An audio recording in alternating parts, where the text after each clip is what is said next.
Saludo con la paz del Señor Jesucristo, deseando así también que su bendición sea con ustedes, simpatizadores del Evangelio y hermanos en la fe que nos escuchan en esta tarde. Para mí es un gozo, es un privilegio el poder volver a ustedes, poder estar llegando a sus hogares, ¿verdad?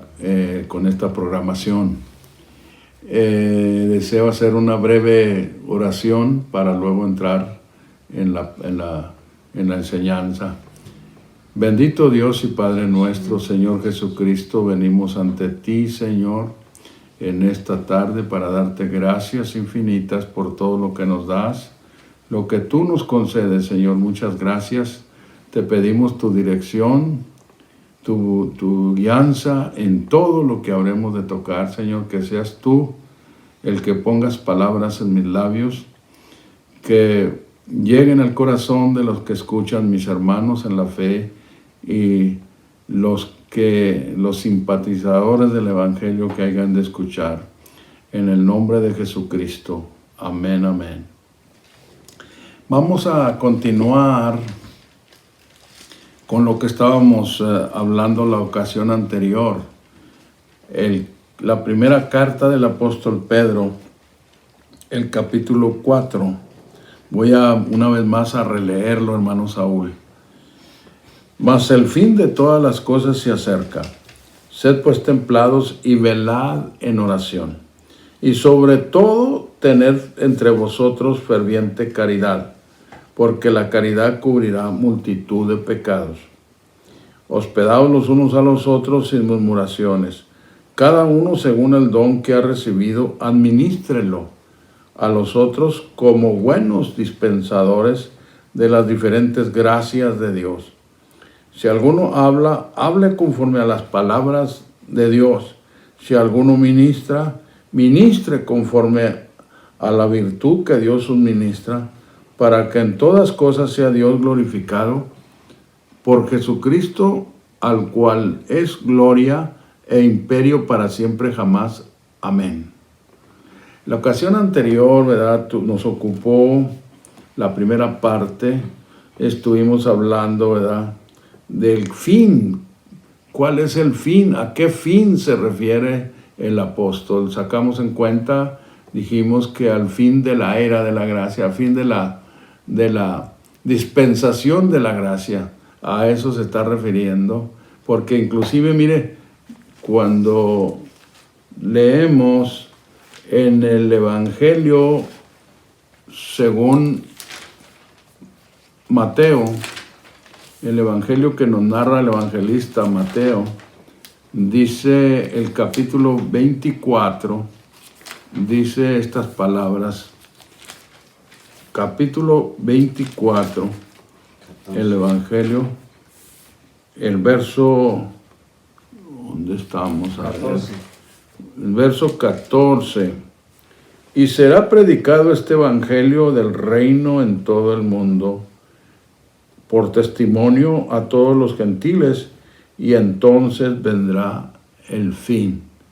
¿El fin de qué? Ya dijimos, el fin de la gracia. El fin de la era de la gracia, el fin de la dispensación de la gracia. Porque, como dijimos, la dispensación tuvo un principio, y así como tuvo un principio, pues tiene un fin. Y ese fin va a ser cuando el Señor venga. Entonces termina la dispensación de la gracia para iniciarse la otra dispensación, que se le llama la dispensación milenaria, el milenio, ¿verdad? En donde como iglesia, ¿verdad? Lo hemos referido también en otras ocasiones, en el capítulo 5 del libro de Apocalipsis, capítulo 5, dice allí, a ver dónde estamos, y nos ha hecho, dice el verso 10, y nos ha hecho para nuestro Dios reyes y sacerdotes, y reinaremos sobre la tierra. Se fija, ahí está. y reinaremos sobre la tierra. ¿Cuándo? Ya cuando nos hayamos encontrado con el Señor Jesucristo en las nubes, porque como lo hemos dicho, vamos a salir a ser arrebatados para recibir al Señor en el aire y así estar con el Señor ahora en donde Él esté, porque está dicho, ¿verdad?, que para que estén donde yo estoy, también ustedes estén. Entonces, no nos vamos a quedar suspendidos ahí en el aire.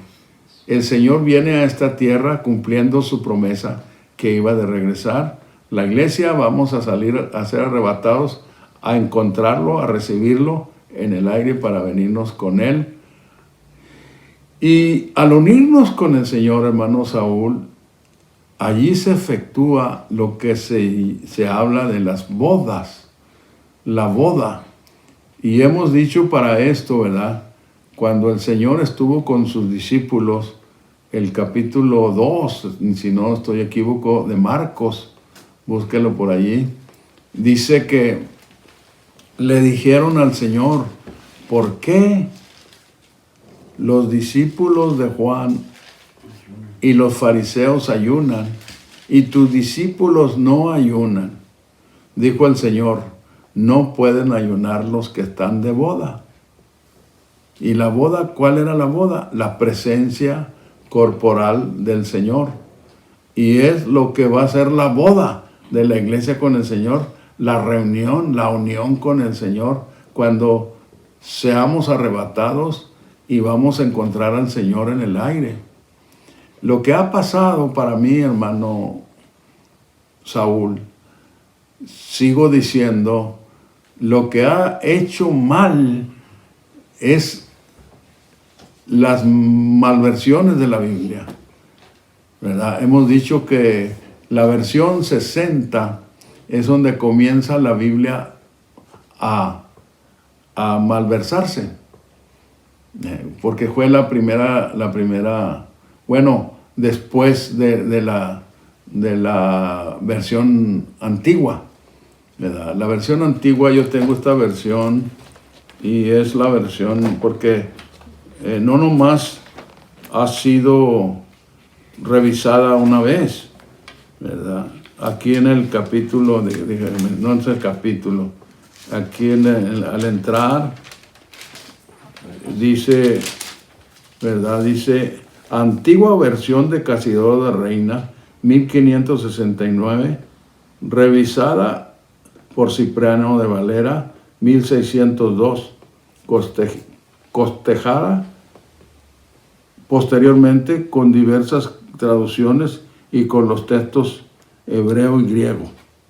Entonces, esta versión es antigua versión de Casidoro, de Cipriano de Valera, 1602.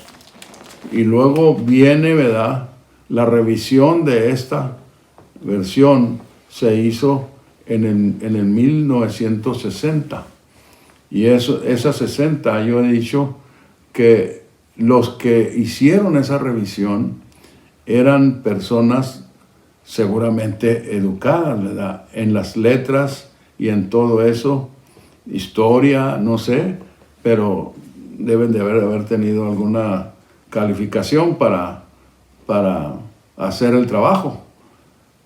Pero su mente ya estaba, la mente de ellos ya tenían lo que llamamos el futurismo, la doctrina futurista, que es la que hace la cosa, ¿verdad? Y por eso tenemos hoy en día cuántas cosas. Esa doctrina futurista es la doctrina que enseña, ¿verdad?, que va a ser un rapto y luego que mientras que la iglesia se va al rapto, son 7 años, le han puesto 7 años, ¿verdad? Porque basados, ¿verdad?, en las 70 semanas de Daniel, ¿verdad?, que si sacamos cuentas, 69 semanas y media son literales, pero ya la última parte de la semana 70 ya no es literal. Dios la hace simbólica. Por eso encontramos en los escritos, ¿verdad? Tiempo, tiempos y la mitad. Esos son 3 años y medio. 42 meses. Y en otra parte, no sé cuántos días que cubren los 3 años y medio. Y eso es lo que trae la malversión, lo que trae otras ideas y traen las tinieblas que estamos viviendo hoy en día. Diga. Sí, pastor, es que a mí me quedé con el texto, el versículo 7 del tema que usted está llevando. Dice, mas el fin de todas las cosas se acerca. Usted dice que es la dispensación de la gracia que se termina. A Sí. eso se le llama el fin. Sí. ¿Podría explicar un poco qué implica la gracia o qué quiere decir el apóstol cuando dice más el fin de todas las cosas se acerca? Mire, primeramente, la gracia no es más que una extensión, ¿verdad? Porque 69 semanas y media de las 70 de Daniel, 69 semanas y media son literales. Y queda una mitad que son 3 años y medio. Pero ya esa mitad ya no es literal. Esa mitad se le llama la era de la gracia, en donde el Señor extiende, ¿verdad? Incluso es muy usable esa terminología de gracia, la gracia. Por ejemplo, usted no tiene casa propia, ¿verdad? Renta apartamento. Tiene un tiempo en donde se le vence donde usted tiene que pagar otra vez para poder vivir allí. Y hay dueños que cuando el cliente, cuando el rentero, cuando el que está rentando no tiene la facilidad, no tiene el dinero disponible para pagar y para seguir viviendo, se le da un tiempo de gracia. Hay dueños que dan 10 días de gracia, le llaman. Otros dan 5 días de gracia. Y así sucesivamente, ¿verdad? Y a eso le llaman la gracia. Entonces, la gracia del Señor radica en la extensión, ¿verdad? En que se alargan esos 3 años y medio, dejan de ser literales para ser simbólicos y se usan en varias porciones escriturales, ¿verdad? Se usa este término. Tiempo, 1 año. Y luego tiempos, 2 años, son 3 y medio. 3 años y medio. Es la última parte. Dígame qué más iba. Sí, es que lo que yo entiendo, lo que usted está explicando, cuando habla del tiempo, cuando usted dice que el término de la dispensación de la gracia quiere decir el término de la oportunidad. Se cerró. Se cerró. O sea que después que ya se cierra el tiempo de la gracia, ya no hay oportunidad. Ya no hay oportunidad. Ahora fíjese, la doctrina del futurismo enseña inclusive que después de que el Señor, porque enseña primeramente un rapto, ahora se le llama un arrebatamiento, término bíblico, ¿verdad? Pero lo demás es igual, ¿verdad? Que la iglesia se va con el Señor por 7 años. Unos dicen por 7 años, otros pues no sé, porque pues de las 70 semanas, 69 años y medio son literales. Las primeras 3 años y medio de las 70 semanas los usa el Señor en su ministerio. Y luego la otra mitad, que es el tiempo de la gracia.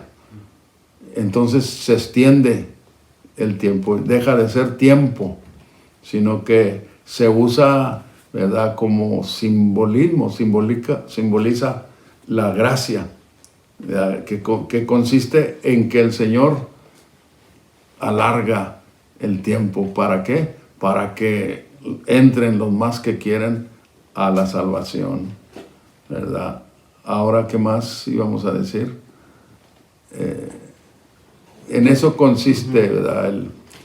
Cuando dice el apóstol, más el fin de todas las cosas se acerca, entonces estamos diciendo que ese fin no es el fin del mundo, es el fin de la gracia de Dios. Se termina la salvación. Termina la salvación. Porque decía que la doctrina futurista enseña que cuando se vaya la iglesia raptada o arrebatada, ¿verdad? Entonces aquí se desata la gran tribulación, que las versiones antiguas no la usan así, sino que las versiones revisadas la condicionan, la malversan para que engrane con la enseñanza. Y entonces, como vamos a decir, mire, ya hemos tomado en otras veces atrás la escritura de Apocalipsis, el capítulo 7, donde dice el apóstol Juan, el verso 9, después de estas cosas, después de mirar, ¿verdad?, los 12,000 señalados o 144,000 señalados de las tribus de Israel, después de estas cosas miré, y aquí una gran compañía, la cual ninguno podía contar, de todas gentes y linajes y pueblos y lenguas, que estaban delante del trono y en la presencia del Cordero, vestidos de ropas blancas y palmas en sus manos, y clamaban en alta voz diciendo, salvación a nuestro Dios, que está sentado sobre el trono y al Cordero. Y todos los ángeles estaban alrededor del trono y de los ancianos y los 4 animales, y postrándose sobre sus rostros delante del trono, y adoraban a Dios, diciendo, amén, la bendición y la gloria y la sabiduría y la acción de gracias y la honra y la potencia y la fortaleza sean a nuestro Dios para siempre, jamás, amén. Y respondió uno de los ancianos diciéndome, estos que están vestidos de ropas blancas, ¿quiénes son y de dónde han venido? Y yo le dije, Señor, tú lo sabes. Y él me dijo, estos son los que han venido de grande tribulación. La versión revisada malversa allí y dice, de la grande tribulación.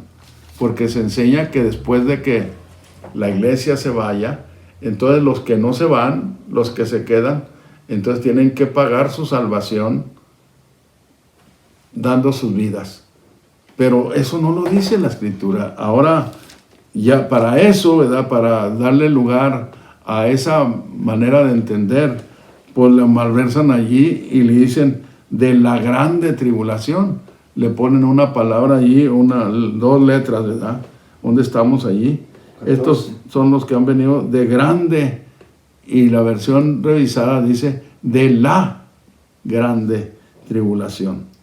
Y esta versión no dice así, ¿verdad? Tiene que ser, pues, cuando aplica de la grande, entonces que hay la idea de que hay una tribulación aparte de lo que ya la iglesia ha sido atribulada.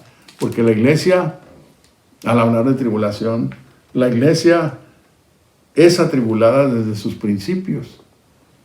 Sufrió tribulación, persecución por parte del pueblo judío, que no entendían qué es lo que estaba sucediendo. Y porque los primeros creyentes en el Señor, pues, fueron judíos. 3,000, 5,000, y luego siguió la iglesia creciendo hasta que entraron los gentiles. Empezó a menguar los judíos, porque el Señor cerró los entendimientos de ellos. Pero entonces dice enseguida, fíjese, y han lavado sus ropas, estoy ahí en el versículo 14, estos son los que han venido de grande tribulación, y han lavado sus ropas y las han blanqueado con la sangre del Cordero, con el sacrificio del Señor. Es la única forma reconociendo ese sacrificio que el Señor hizo en la cruz por nosotros, es como podemos alcanzar la salvación y cumpliendo con los requisitos establecidos por el Señor, como en el caso de lo que es el bautismo en agua. Ahora sigue diciendo: por esto están delante del trono de Dios y le sirven día y noche en su templo, y el que está sentado en el trono tenderá su pabellón sobre ellos, y no tendrán más hambre ni sed, y el sol no caerá más sobre ellos, ni otro ningún calor. Porque el Cordero que está en el medio del trono los pastoreará y los guiará a fuentes vivas de agua, y Dios limpiará toda lágrima de los ojos de ellos. ¿Se fija?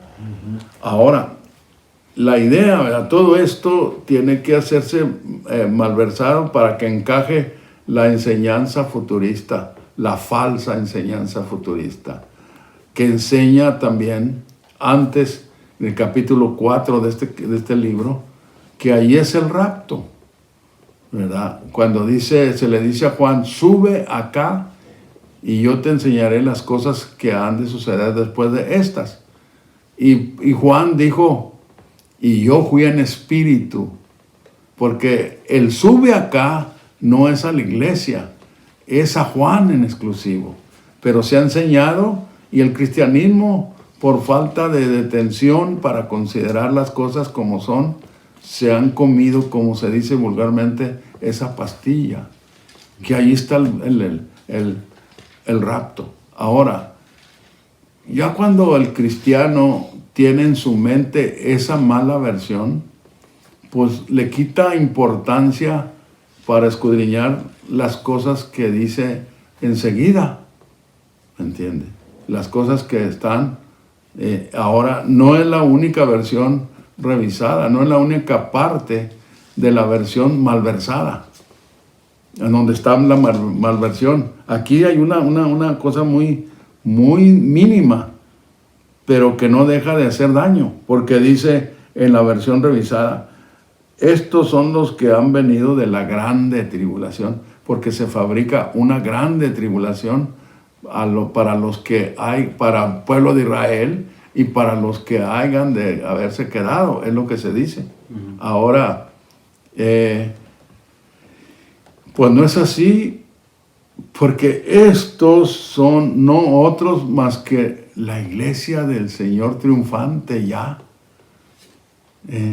¿Cómo la mira usted? Sí, no, así es, pastor. Así como usted lo está diciendo. Es la iglesia que triunfa, ¿verdad? Y oiga, no es otra cosa, porque no hay, hermano Saúl, otra oportunidad de salvación.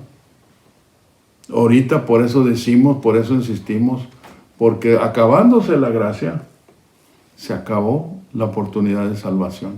Ya no hay salvación. Me acuerdo allá en mis principios de mi conversión, me acuerdo que andaban tratando de evangelizar una hija de un ministro allí, de un pastor, había sido pastor, un hermano allí en California. Y dijo la muchacha, la hija, dijo: yo me espero hasta el rapto, hasta después del rapto. Yo voy a buscar la salvación entregando mi vida. Porque eso es lo que dice la doctrina errónea, la doctrina del rapto. Que después del arrebatamiento, entonces los que se queden van a tener una segunda oportunidad de salvación. Y eso no lo registra la palabra. Dígame. En el versículo que leyó de Apocalipsis 7:14 dice: y yo le dije: Señor, tú lo sabes. Y él me dijo: estos son los que han venido de gran tribulación y han lavado sus ropas y la han blanqueado en la sangre del Cordero.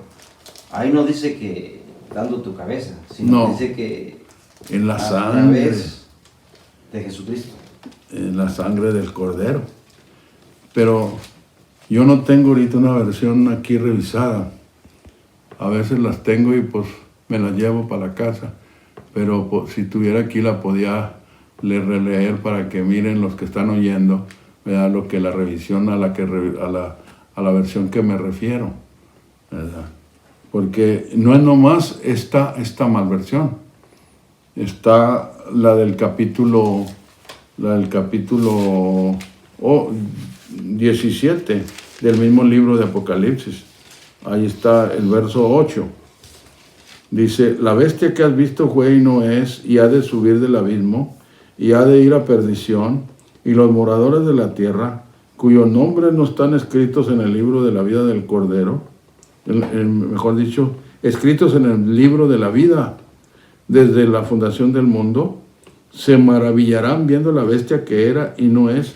Y luego dice, esta versión antigua, dice, aunque es.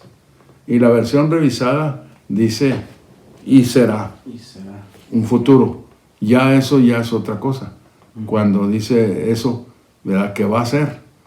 Porque lo que quiere decir que entonces la bestia nunca ha dejado de ser. Ha sufrido una metamorfosis, ¿verdad? Y la bestia, pues es otro tema que nos llevaría semanas, yo creo, para referir, pero ya lo haremos en otra ocasión. Pero lo estoy refiriendo por la malversión, ¿verdad? Y hay otros versículos malversados, como el versículo de Juan, bueno, también tiene unos versos malversados. Así de que, regresando a Pedro, ¿verdad? Ya hablamos ampliamente del capítulo 7, del verso 7, y luego dice el verso 8, y sobre todo tener entre vosotros ferviente caridad. Ya referíamos en la ocasión anterior, ¿verdad? Usted preguntó a qué pecados se refiere, porque dice la caridad cubrirá multitud de pecados. Ya dijimos esos pecados que continuamente estamos cometiendo sin quererlo hacer. No son pecados de adulterio, no son pecados de borracheras, no son pecados, son simplemente a veces pensamientos que no nos podemos quitar en ocasiones, ¿verdad? Y nos sentimos mal, pero hay que pelearle en el nombre del Señor Jesús, pedirle al Señor, Señor, cambia mis pensamientos, quítame estos pensamientos, yo quiero servirte, yo quiero agradarte. Y el Señor conoce y sabe nuestra necesidad, ¿verdad? Pero entonces, dice el verso siguiente, hospedados los unos a los otros sin murmuraciones, cada uno según el don que ha recibido, administrelo a los otros, como buenos dispensadores. Ya dijimos, ¿verdad?, que cuando dice buenos dispensadores, que se refiere que se ha malinterpretado, en donde, usted sabe, hay grupos que se creen que ellos están capacitados para perdonar los pecados, y no hay hombre capacitado para perdonar los pecados. El perdón de los pecados es el Señor el que perdona los pecados. Por ejemplo, si yo cometo una falta o lo daño, como decirlo a usted, lo ofendo, pues yo no le voy a decir, no queda decir, Señor, perdóname la ofensa que le hice. No, tengo que buscar con usted. Pero las que son para el Señor, oiga, la Biblia nos da la forma como debemos de administrar esa ¿cómo se dice? Dispensación, pues ese perdón, darles el cómo a la gente, la forma en cómo pueden ser perdonados de Dios. Y la única forma es bajar a las aguas del bautismo y hacerse bautizar en el nombre, que es sobre todo nombre, en el nombre del Señor Jesucristo.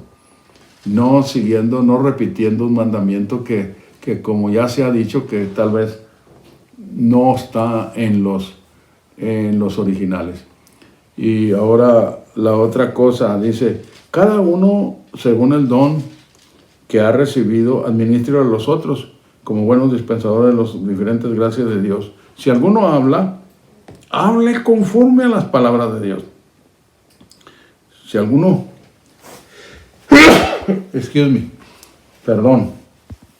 si alguno ministra ministre, ¿dónde estamos? Si alguno ministre conforme a la virtud que Dios os ministra, para que en todas cosas sea Dios glorificado. Si alguno habla, yo hablo bastante, pero tengo que hablar cuando se trata de la palabra, del mensaje, de la enseñanza. Tengo que hablar conforme a lo que está escrito, con citas bíblicas. ¿Por qué está diciendo esto, hermano? Porque mire, la Biblia dice aquí, el Señor Jesucristo dijo aquí, mire lo que dijo el apóstol Pablo. Ahora, muy particular de eso, rápidamente voy a decir, tenemos que fijarnos, tenemos que tener cuidado de cómo consideramos a los apóstoles. Fueron hombres iguales que nosotros, expuestos a muchas cosas, pero oiga, cuando se trató de doctrina, de palabra, tenemos que tener cuidado, porque esos fueron los vasos que el Señor escogió para hacerlos sus inmediatos portadores del Evangelio. Así de que nos vamos, hasta aquí vamos a llegar. Tenía algo más que decir, espérese hasta la otra ocasión. Guárdenlo, apúntenlo por allí, porque ya se llegó el tiempo. Dios les bendiga a todos ustedes que nos escucharon. Agradecemos su atención y seguimos diciendo, ¿verdad?, de que tiene preguntas, tiene comentarios, hágalos. Escríbanos a nuestra dirección postal, Templo Getsemaní, P.O. Box 142, Woodburn, Oregon 97071. Dios los bendiga, a mi hermano Saúl, y oren por nosotros. Yo soy el pastor José Nava, y hasta la próxima.